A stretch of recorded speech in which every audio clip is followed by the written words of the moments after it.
ইব্রাহিম দেখো, একজনকে জীবন দিলাম, একজনকে মৃত্যু দিলাম। সাইয়েদনা ইব্রাহিম আলাইহিস সালামের ঘটনা জানেন।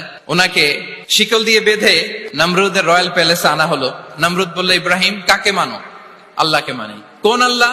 রব্বি আল্লাযী ইউহয়ী ওয়া ইউমীত, এমন রবকে মানি যে জীবন দেয় মরণ দেয়। নমরুদ বলে, আমি তো এটা করি, আমার কাজই তো এটা, আমি জীবন দেই মৃত্যু দেই, তুমি আবার আরেকজনকে কোথায় খুঁজে পেলা যে জীবন দেয় মৃত্যু দেয়?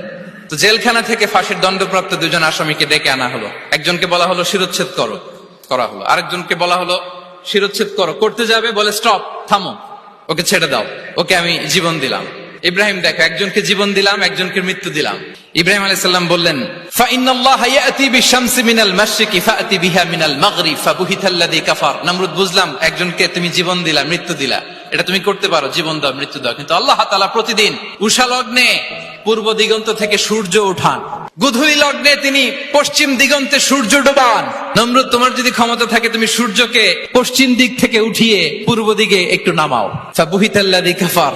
নমরুদ সে স্পিচলেস হয়ে গিয়েছে, ডাম্বস্ট্রাক হয়ে গিয়েছে, পারে নাই। সুবহানাল্লাহি বিহামদি।